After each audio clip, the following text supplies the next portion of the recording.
들으신 것처럼 이번 주 한동훈 비대위 출범을 앞두고 이 한동훈 지명자는 비대위 인선을 진행 중입니다. 혁신과 쇄신의 모습을 보여줄지 주목되는데 패널 4분 모시고 이 내용과 함께 정치권 쟁점들 자세히 짚겠습니다. 네, 이현종 문화일보 논설위원, 김근식 국민의힘 송파병 당협위원장, 설주환 민주당 법률위 부위원장, 장윤미 민주당 법률위 부위원장 함께합니다. 안녕하세요. 안녕하세요. 안녕하세요. 네, 주제 바로 보시죠. 네, 한동훈 지명자는 우선 비대위 인선이 첫 시험대가 될 전망입니다. 인선과 관련해선 이런 말을 한 바가 있는데 직접 들어보겠습니다. 같이 하실 위원 인선 기준이 있는지. 비상대책위원장이잖아요. 굉장히 비상적인 상황이라는 점을 의미하는 것인데요. 국민을 위해서 열정적으로 헌신할 수 있는 실력 있는 분을 모시는 것이 중요하다고 생각합니다.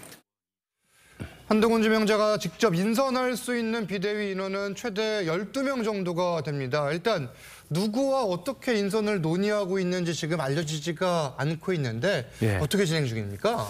그 물밑에서 사실 고민을 많이 하고 있을 것으로 보이고요. 그러나 이제 저도 이렇게 주위에서 들리거나 느껴지는 바로는 한동훈 비대위원장과 사실 가깝거나 편하게 소통할 수 있는 사람이 누군지를 사실 파악하기가 어렵다는 겁니다. 그러니까요. 그러니까 사실은 갑자기 우리 정치권에 들어온 정말 이 신해처럼 등장한 분이기 때문에 어떻게 누구랑 소통하는지 알 수가 없으니까 아마 한동훈 비대위원장 후보가 스스로 알아서 아마 고민을 하고 있을 것으로 보이고, 그러나 단 윤재옥 원내대표 겸 당 권한 대행 같은 경우는 사실은 이 비대위에 당연지로 들어가는 분이지 않습니까? 그러니까 아마도 윤재옥 원내대표와는 이러저러한 소통은 가능할 거라고 생각을 합니다. 왜냐하면 비대위원장으로 본인이 온다 하더라도 윤재옥 원내대표는 같이 가셔야 될 투톱으로 가는 거기 때문에, 그리고 또 원내대표로서 당의 사정들을 잘 알고 있고 당 내외 인사들에 대한 나름대로의 네트워크나 평판들을 많이 알고 계시기 때문에 아마도 한동훈 비대위원장이 본인의 어떤 고민과 숙고 그리고 본인의 인선 기준에 따라서 많은 후보군들을 챙기고는 있겠습니다만 윤재옥 원내대표와는 일정 정도 상의가 가능할 것이라는 게 중론인 것 같고요. 그리고 누구랑 정말 편하게 상의하는지는 아무도 알려진 게 없고 지금 밝혀진 게 없습니다. 그러나 아마 26일 전국위원회 표결을 거쳐서 정식 취임하면 비대위 구성과 관련해서는 굉장히 많은 고민의 흔적들이 있을 것이고 좋은 내용으로 많은 분들을 선정하지 않을까 기대를 해봅니다. 지금 국민의힘에서는 비대위원 전원을 1970년대 이후 출생자로 채우자 이런 주장까지 나오는데요. 1970, 또 80, 90년대생 이른바 이 7, 8, 9세대로 비대위를 꾸리면 좀 중도나 수도권, 청년 좀 표심을 좀 자극할 수 있을 것 같아요. 일단 지금 현역 의원들은 아마 배제될 가능성이 굉장히 높습니다. 왜냐하면 원내대표나 정책위 의장이 현역 의원이기 때문에 비의원들을 굳이 현역 의원들 할 필요는 없을 것 같고요. 그렇기 때문에 이제 나오는 이야기가 이제 70년대생 중심으로 해야 된다는 건데, 사실 우리나라가 70년대생만 있는 거 아니지 않습니까? 사실은 연세 드신 분도 계시고 하기 때문에 너무 일방적으로 또 그 세대만 중심으로 할 경우에 다른 세대가 소외된다는 그런 측면이 있을 겁니다. 그렇지만 강조점을 어디에 둘 것이냐, 여기는 이제 분명한 포커스가 있는 거죠. 그렇기 때문에 아마 70년대생 중에서 이제 한동훈 장관이 항상 강조하는 게 이제 실력 문제를 이야기를 하거든요. 각 분야의 어떤 전문성을 가진 어떤 사람들, 이런 분들을 아마 영입할 것 같은데, 최근에 영입된 인사들이 있습니다. 아마 이 중에서 몇 분이 아마 들어갈 가능성이 있을 것 같아요. 이미 영입된 인사가 이미 한 2차례인가요? 지금 영입 인사가 발표가 됐죠. 그 중에서 이제 아마 몇 분이 채택될 것 같고, 그리고 김혜지 의원 같은 경우에 지난번 이제 최고위원이었습니다만은 또 나름대로 상징성이 이제 있지 않습니까? 장애인에 대한 상징성이 있고 하기 때문에 그런 면들을 아마 고려할 것 같고, 특히 이제 여성층이라든지 이런 것들을 좀 반영할 수 있는 인사라든지 아마 이렇게 좀 다양하게 구성하면서, 아무래도 이제 문제는 이 다양성도 중요하지만 한동훈 비대위가 지향하는 바가 뭐냐, 이것이 핵심이거든요. 그건 뭐냐면 결국은 세대 교체와 저는 정치 개혁이라고 봅니다. 그러니까 이 두 가지의 어떤 이슈들을 뭔가 포괄할 수 있는 그런 아마 인선도 저는 이루어질 거라 이런 생각이 듭니다. 일단 세대의 방점이 찍힐 가능성은 높아 보이는 건데, 이 국민의힘이 7, 8, 9 비대위론으로 쇄신할 수 있다 이런 전망이 나오자 이 586 세대가 주축인 민주당은 상대적으로 이 쇄신 경쟁에 뒤처지는 거 아니냐 우려 섞인 전망도 나오는데 어떻게 보세요?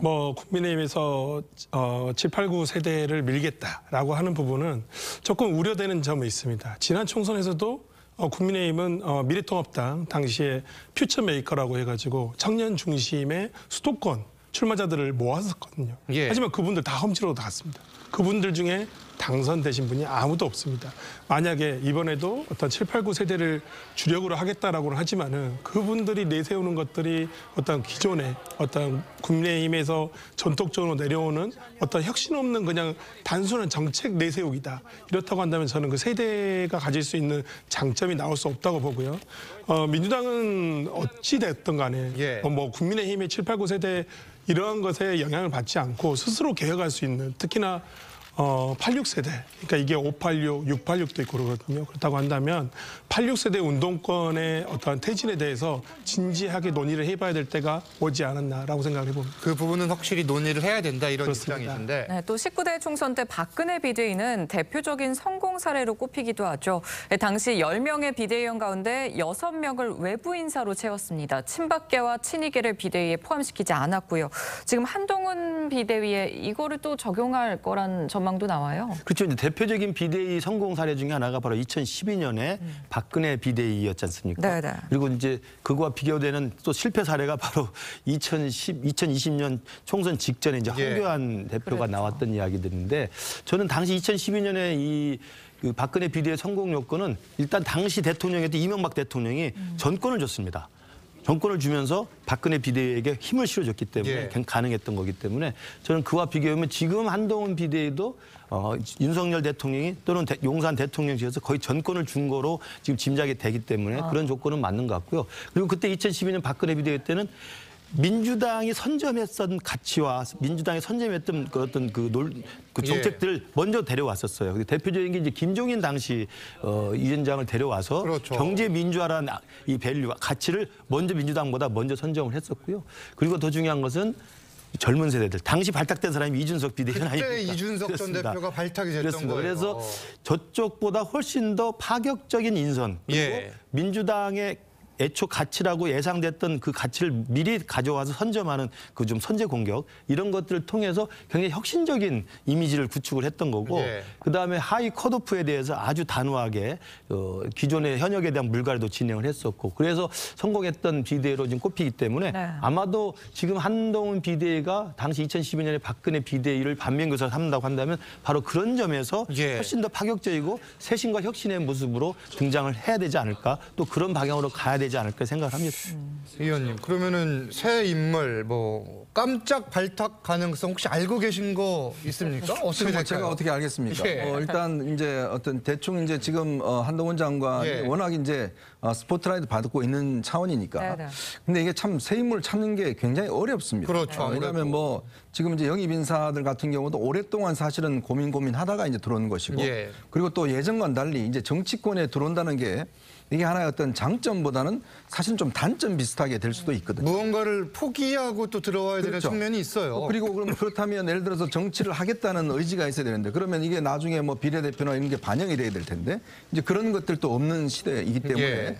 저는 뭐 그렇게 어떤 깜짝하는 카드 나오기는 좀 어렵다고 보는데 문제는 이제 이 한동훈 비대위원장이 이제 나름대로 본인의 어떤 네트워크가 꽤 있는 걸로 알고 있습니다. 그렇습니까? 예, 그러니까 뭐냐면 아무래도 이제 우리가 옛날에는 강남 좌파라는 이야기를 많이 썼잖아요. 예, 예. 그러니까 뭐 어떤 강남 학교에서 나오고 했던 뭐 조국 전 장관을 대표적으로 이야기를 하는데 예. 한동훈 위원장 같은 경우는 이제 우리가 강남 우파라는 이야기를 좀 하거든요. 그렇군요. 네. 그리고 또 그 시대에 어떤 면에서 보면 좀 뭐라고 그럴까요? 잘 나갔던 그런 어떤 이 네트워크라는 게 또 있기 때문에 예. 아마 그런 어떤 본인의 네트워크도 또 이용할 가능성이 있고 하기 때문에 저는 그렇게 어떤 깜짝 카드가 나오긴 어렵고 제가 아까 말씀드렸듯이 이미 당이 확보하고 있는 예. 그 어떤 이 인물들 중에서 본인이 좀 선정하고 하는 작업들을 아마 하고 있지 않을까 그렇게 예상을 해봅니다. 계속 지금 고민 중일 텐데 일단 이 비대위 구성과 함께 김건희 특검법도 한동훈 비대위의 시험대가 될 수 있다 이런 전망이 나오는데 일단 28일 본회의에서 김건희 특검을 포함한 쌍특검이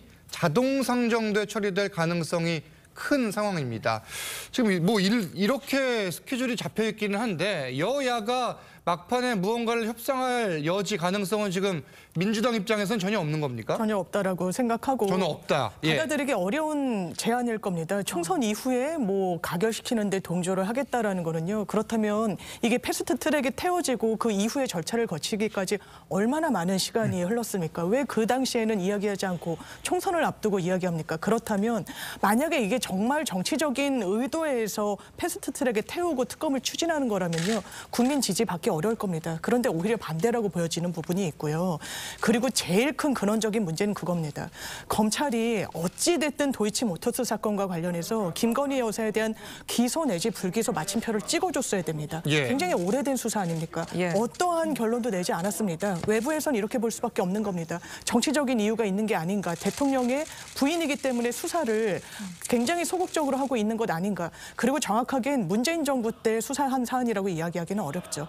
윤석열 검찰총장 체계에서 수사가 제대로 진행되지 않았다고 생각하는 국민들이 훨씬 많으실 겁니다. 그렇다면 국민 지지도 있고 이런 상황 속에서 총선 뒤로 특검을 처리한다? 이건 민주당이 오히려 정치를 비겁하게 한다는 비판을 받을 겁니다. 네, 위원장님 말씀처럼 이런 가운데 민주당은 한동훈 지명자를 향해 특검법 수용을 압박하고 있습니다. 먼저 목소리 들어보시죠.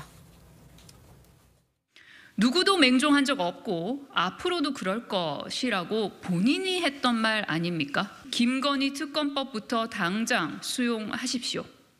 자, 일단 민주당 과반 의석입니다. 그리고 정의당도 함께 지금 특검법을 반대하지 않고 있기 때문에 법안은 통과가 유력한 상황이지만 그럼에도 민주당이 한동훈 비대위 체제를 향해서 수용을 압박하는 거잖아요. 네. 배경이 뭘까요? 그러니까 저번에 법무부 장관으로서 마지막 거의 브리핑 하실 때 선전선동하기 좋은 악법이다라고 말씀하셨단 말이에요.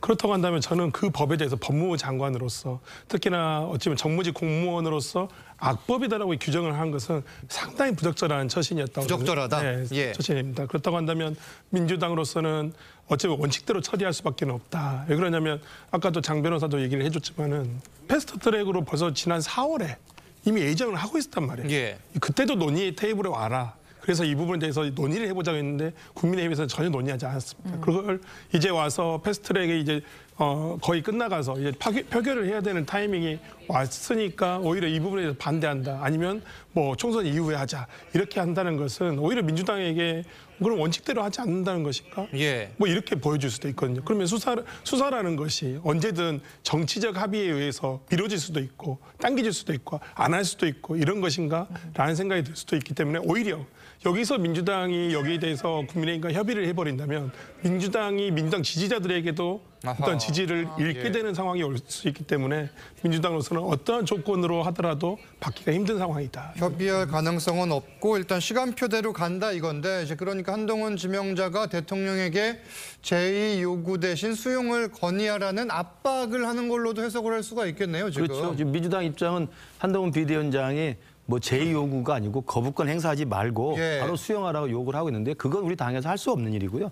왜냐하면 이미 법무부 장관 시절에 몇 가지 독소조항 이야기를 하지 않았습니까? 그렇죠. 야당이 추천하게 되어 있고 수시로 언론 브리핑을 해서 이 피의사실 공표를 하게 되어 있기 때문에 그리고 또 총선을 앞두고 총선이 4월 10일인데 이게 통과가 돼서 실시가 되면요. 총선 전까지 3개월 내내 이걸로 언론 뉴스가 도배가 됩니다. 대표적인 게 2007년에 당시 이명박 대선 후보가 BBK 의혹이 있었잖아요.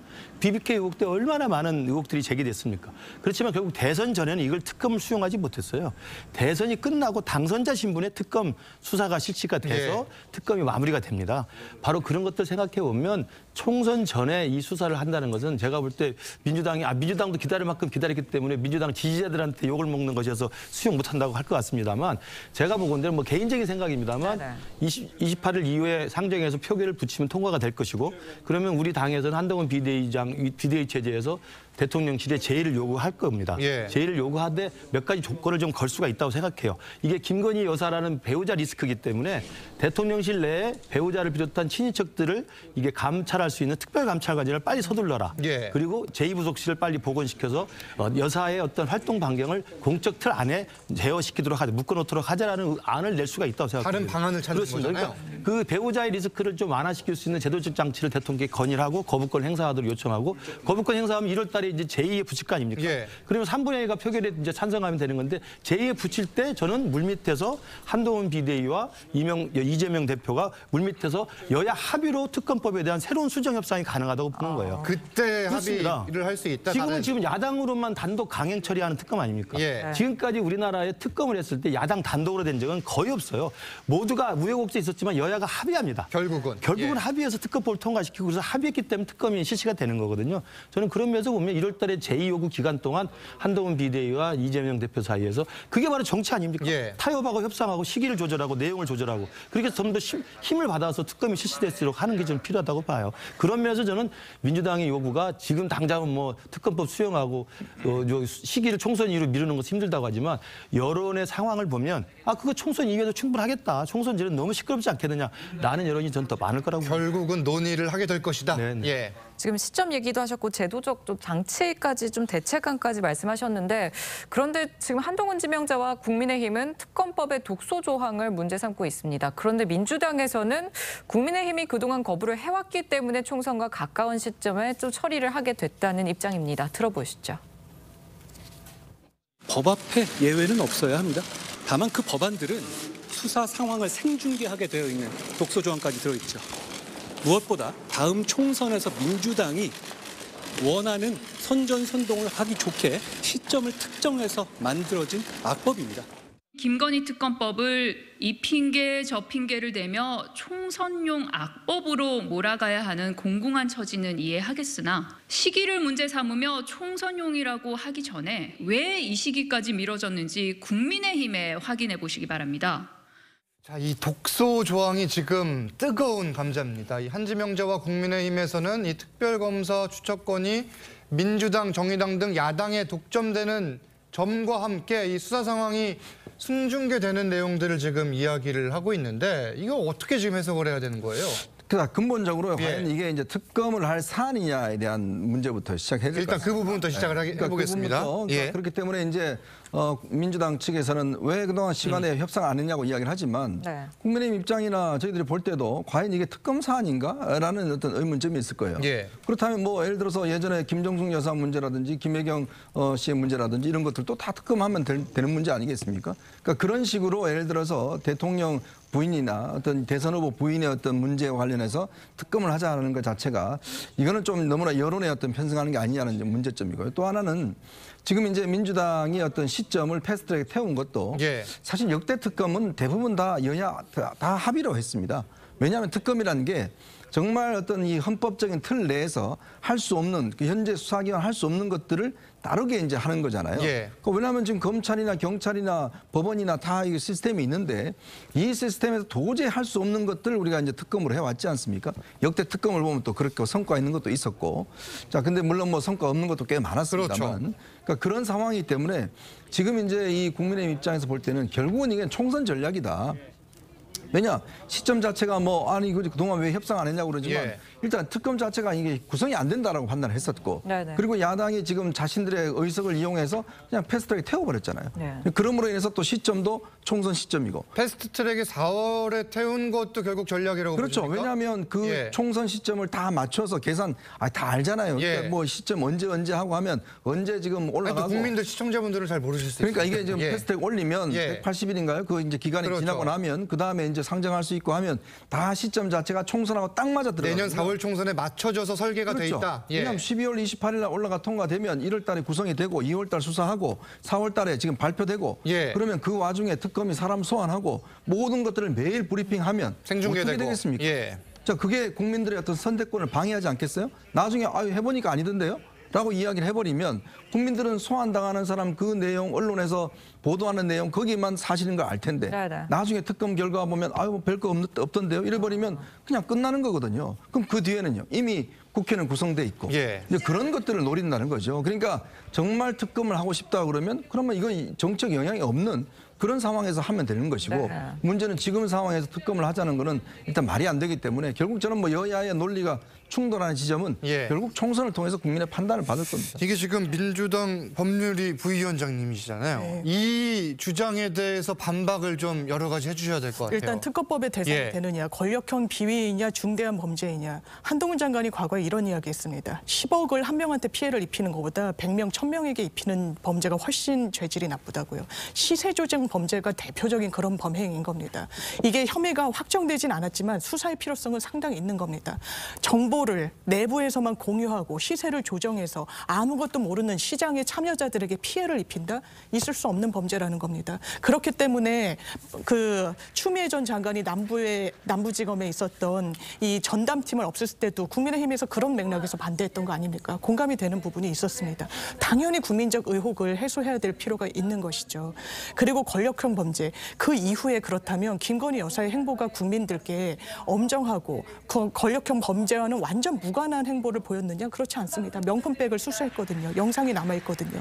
대통령실 뭐라고 얘기했습니까? 제대로 대답하지 않았습니다. 한동훈 장관 뭐라고 얘기했습니까? 장관일 때 잘 모른다라고 얘기했습니다.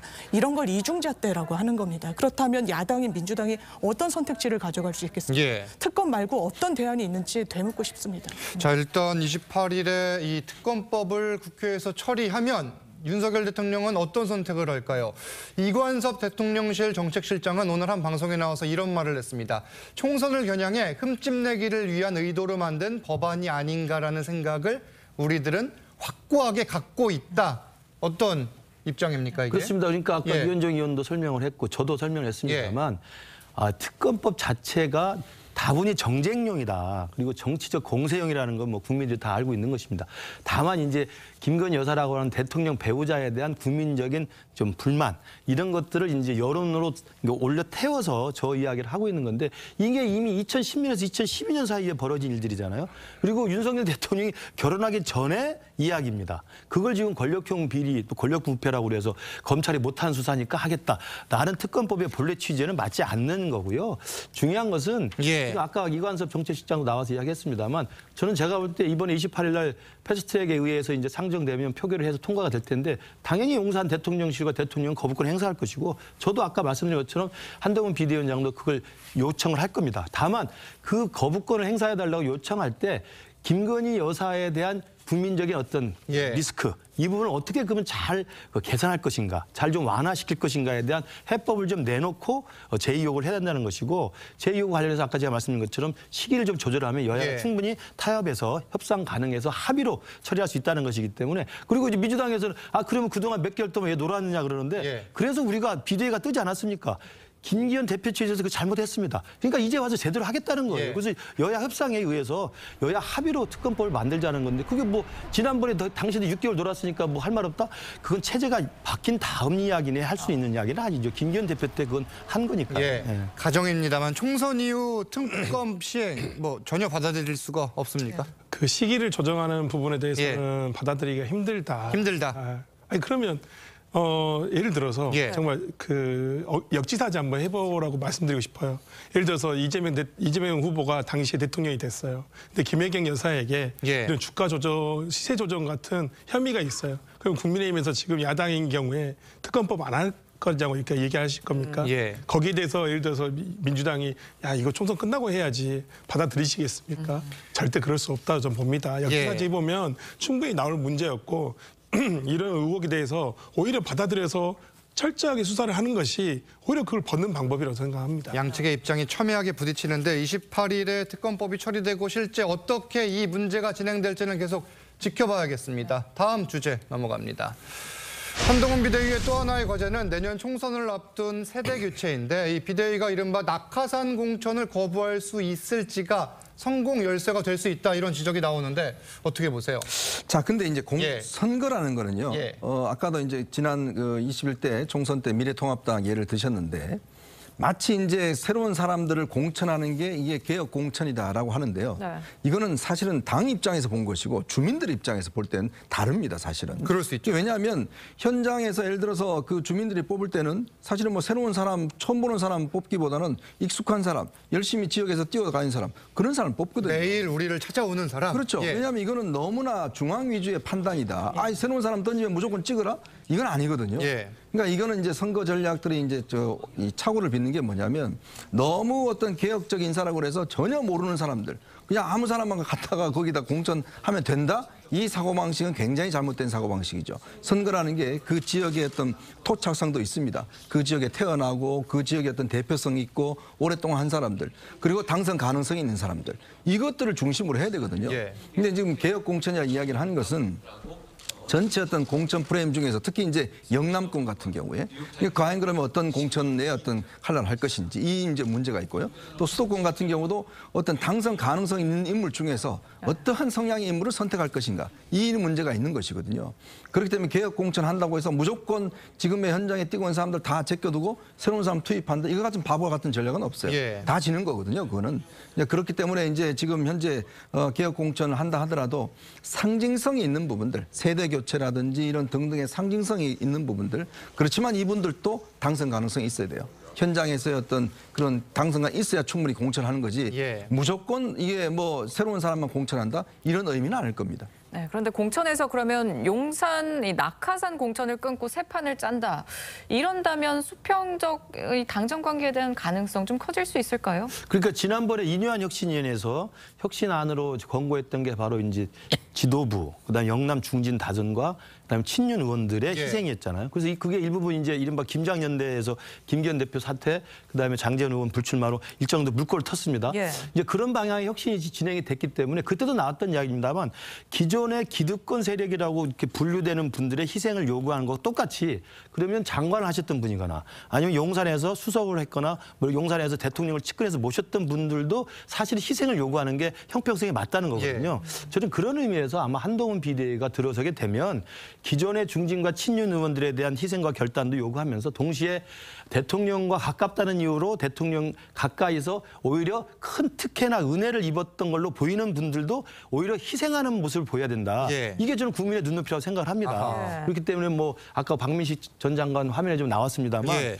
그런 분들도 이제는 수도권의 험지에 가서 그리고 당을 위해서 분골쇄신하고 예. 사신성이 나는 모습들을 이제 아마 한동훈 비대위에서는 아마 분위기가 형성이 될 거예요. 지금 마침 영등포 을 출마를 그렇습니다. 검토 중이다 이런 보도가 그렇습니다. 나오는데. 왜냐하면 그 예. 전에는 한동훈 비대위 전에는 예. 분당 을에서 서로 그 당시 뭐 김은혜 수석하고 그러니까요. 박민식 장관이 뭐 경합을 벌인다 이런 이야기했습니다만 그게 국민들한테 눈살을 찌푸리게 하는 거거든요. 예. 아니 장관을 하셨고 대통령 수석으로 지금까지 모셨던 분이 더 좋은 데 가서 서로 싸우겠다고 하면 되겠습니까?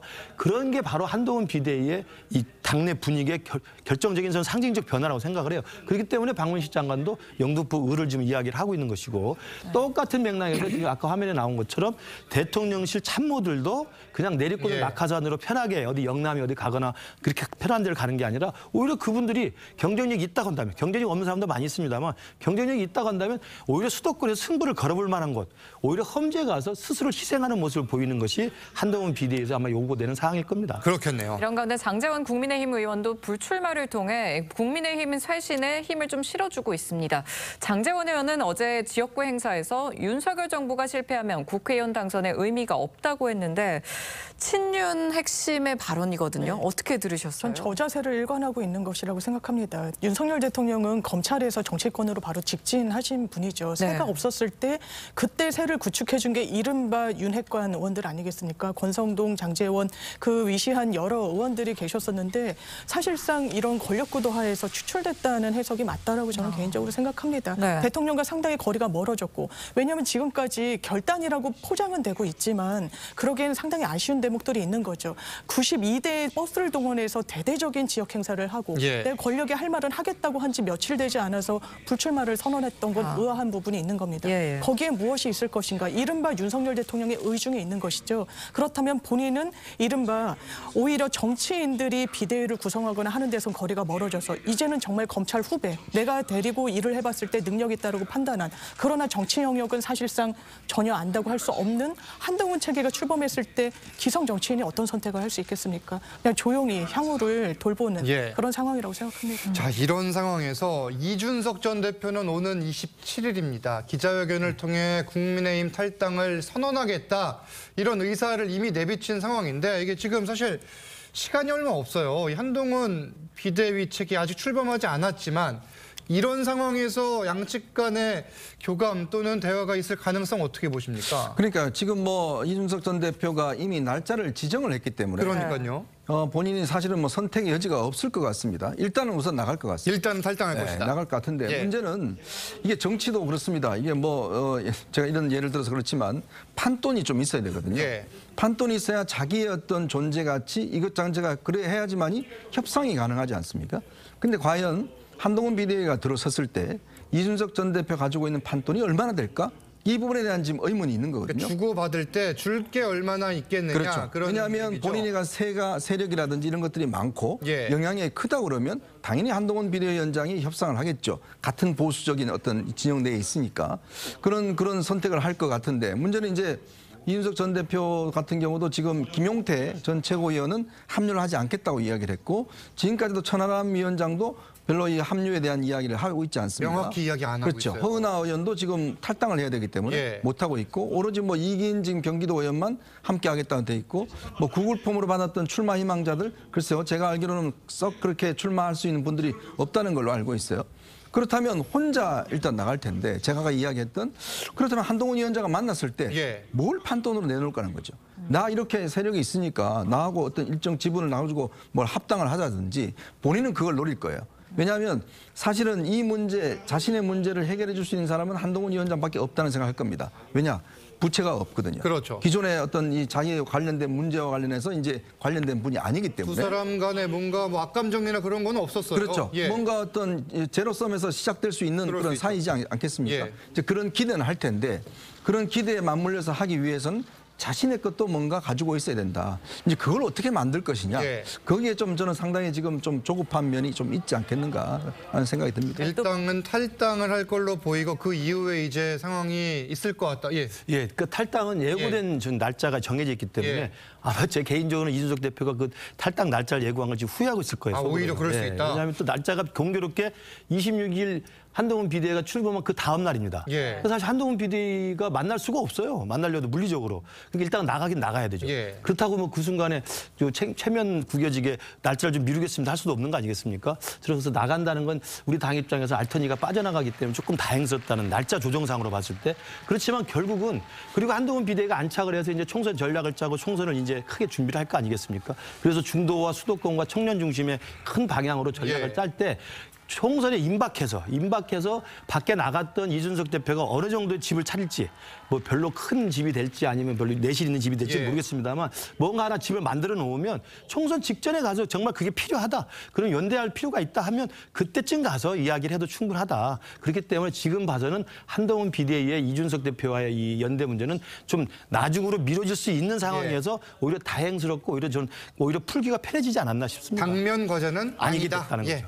일단 한동훈 지명자의 행보 하나하나가 요즘 화제가 되고 있죠. 한동훈 지명자가 예비 고교생에게 평소에 좋아하는 책이라면서 소설책을 줬는데 이게 모비딕인 것 같아요. 네, 뭐 그전에도 모비딕을 뭐 이렇게 평소에 뭐 감사함을 표시할 때 선물을 하셨다고 해요. 보니까 뭐 본인이 되게 굉장히 좋아하는 문구도 그 안에 있다라고 합니다. 뭐 역경을 이겨낼 때 뭐 이런 내용이라고 하는데, 저는 뭐 이런 뭐 최근에 보면 언론 보도를 통해서 상당히 한동훈 장관의 이 소프트한 연성 이미지화 작업이 이루어지고 있다고 봅니다.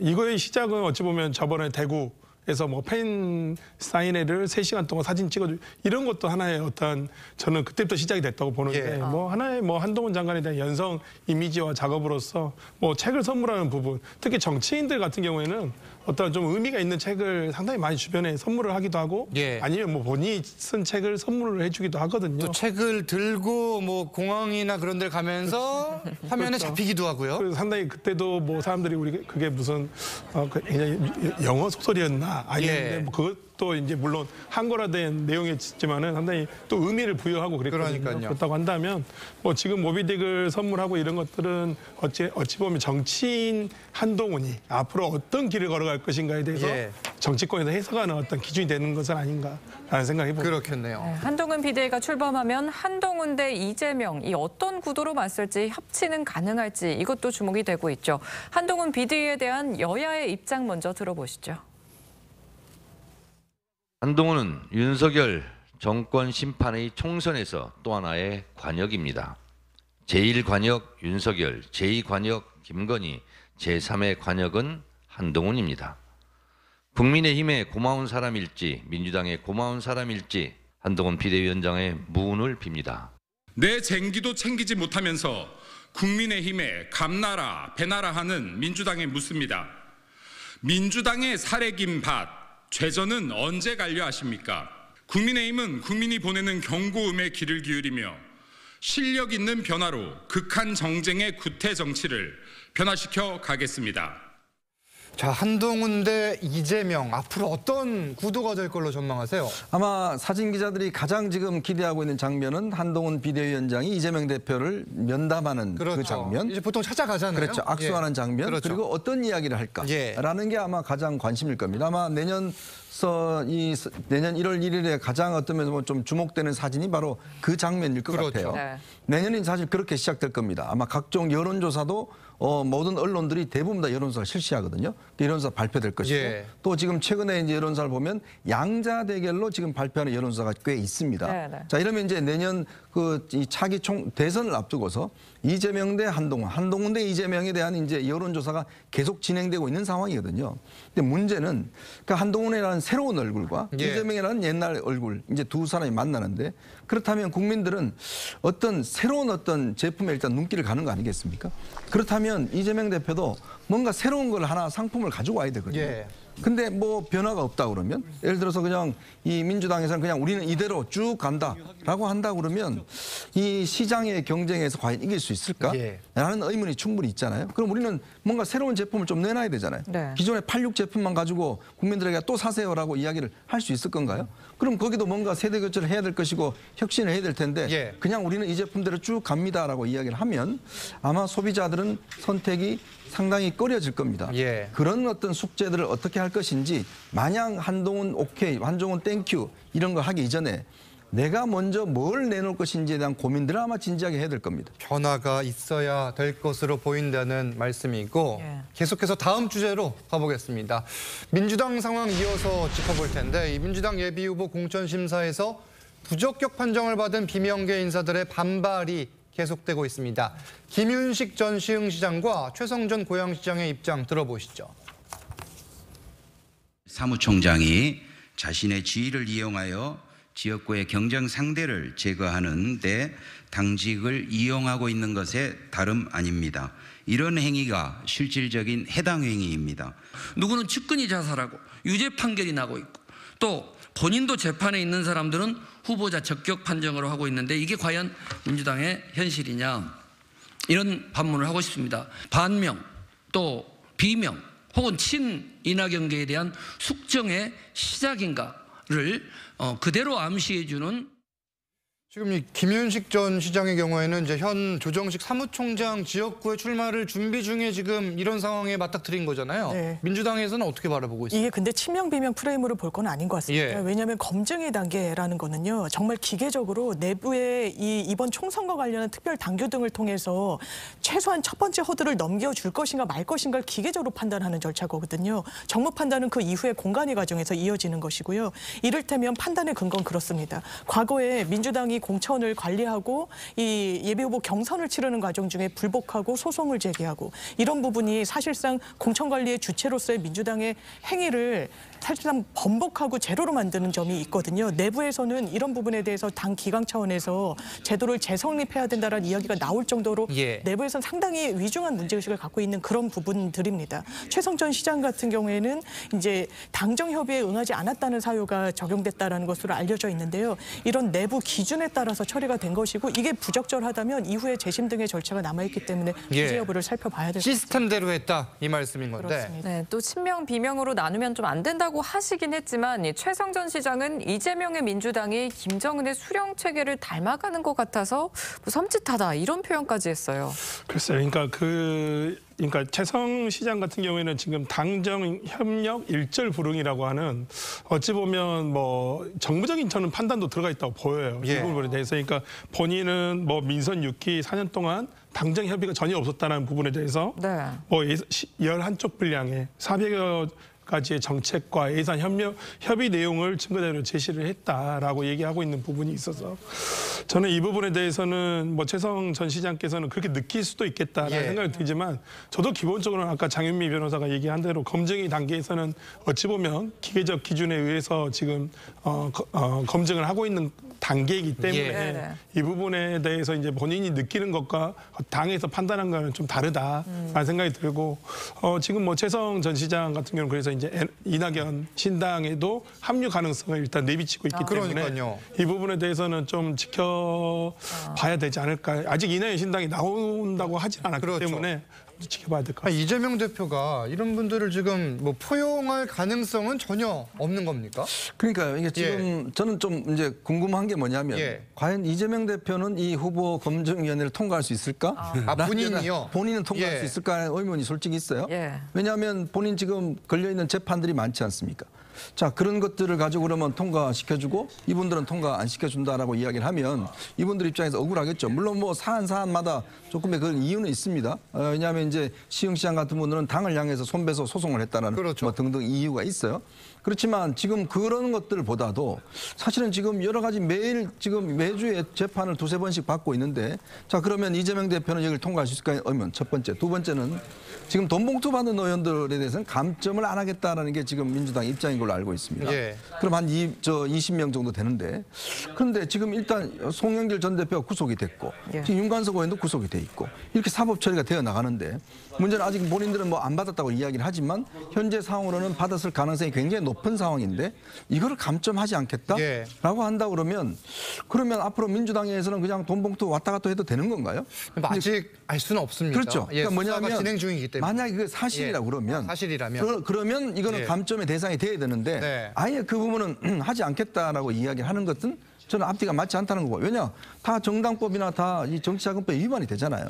그러니까 이게 잣대가 동일한 잣대가 아니라 대표는 대표대로 따로 하고 돈 봉투 받은 의원들은 따로 하고 근데 이분들은 당을 향해서 뭔가 그동안 말을 안 들었다는 이유로 공천에서 아예 후보 검증에서 배제한다 그러면 과연 형평성이 맞겠냐는 그런 의문이 있는 거죠. 네, 이번에는 송영길 전 대표와 관련된 소식입니다. 송 전 대표의 부인이 남편이 수감된 서울구치소 앞에서 기자회견을 열었습니다. 남편이 기획 구속됐다면서 억울함을 호소했는데 먼저 목소리 들어보시죠. 도대체 40년이나 지난 지금 전두환 독재 때보다 더 인권을 탄압하는 것이 윤석열 한동훈 검찰 정부입니까? 돈봉투로 남편 안 나오니까 그 다음에 먹고 사는 문제 연구소 이거는 별건의 별건 정치 기회수사라고 남편이 제게 얘기했었습니다. 그래서 저는 이 구속조차 기획 구속이다. 정치적인 기획 구속이라고 생각합니다. 자, 일단 국민의힘에서는 이 같은 모습을 법치주의를 무시하는 처사라며 부창부수라고 비판을 했는데 어떻게 봐야 됩니까, 이 상황들? 국민들이 아마 판단을 다 할 겁니다. 그러니까 다른 건 몰라도 송영길 대표의 돈봉투 살포 사건은 민주당 내에서도 오직했으면 스스로 탈당을 했겠습니까? 당대표 출신인데. 그리고 민주당 내에서도 지금 무대응으로 한다는 것은 뭐냐면 국민 앞에 할 말이 없는 거예요. 사실 무대응 자체도 비판을 받는 거지만 입 다물고 그냥 할 말 없다고 유구무원의 그 태도 아니겠어요? 그런데 이제 부인께서 나오셔가지고 같이 또 이게 검찰이 조작수사, 기획수사라고 이야기를 하니 마치 지난번에 이화영 경기도 평화부지사 했을 때 그 부인께서 나와서 막 큰 소리 치고 이화영 부지사의 진술번복에 대해서 막 그렇게 소란을 폈던 게 생각이 되는데 저는 과거에 586 운동권 문화에 이렇게 지배당한 분들의 사고방식이 검찰이 민주당을 공격하고 검찰이 민주당 정치인을 공격하면 이게 마치 없던 그 조작 수사를 해가지고 탄압하는 거라고 생각하는 건 70년대까지의 이야기지 이게 87년 민주화 이게 가능하지 않은 걸 국민들이 다 알고 있잖아요. 근데 그런 사고방식에 빠졌다는 게 좀 안타깝고요. 더군다나 지금 저런 식의 반발을 하는 것이 민주당에서는 당연스럽게 되다 보니까 아까 나왔던 최성 시장이나 이 김유식 시장 같은 경우 사실 어떻게 보면 다른 사람과 형평성을 따져볼 때는 정말 말이 안 되는 그 거부 사유예요. 특히 최성 시장 같은 경우 당정 협력 불응했다는 게 어떻게 검증에 걸려서 탈락이 됩니까? 다른 무슨 범죄 혐의가 있는 것도 아니고 그런 걸 따져보면 이미 친명화돼 있고 일색화돼 있고 친명파리로 온 당이 도배되어 있는 상황에서 민주당은 총선을 치르겠다는 태세인데 정말 두고 보십시오. 지금 우리 국민의힘은 한동훈 비대위로 정말 살을 깎는 스스로의 혁신을 통해서 안 가던 길을 가보겠다는 거 아니겠습니까? 그러면서 변화하고 혁신하고 험지로 서로 가겠다는 것인데 민주당 이재명 체제 저렇게 친명 일색까지 가겠다? 저는 국민들이 분명히 그 두 당에 대해서 냉정한 평가를 할 겁니다. 알겠습니다. 뭐 파리라는 거는 뭐 일각의 시선이고 일단 송영길 전 대표에 대한 거는 수사가 진행 중이니 지켜보기로 하고 지금 검찰 소환 조사에 지금 불응하고 있는데 이 강제 구인까지 검토하고 있다. 이 내용까지 전해드리겠습니다. 정치권 쟁점은 여기까지 짚겠습니다. 감사합니다. 감사합니다. 감사합니다.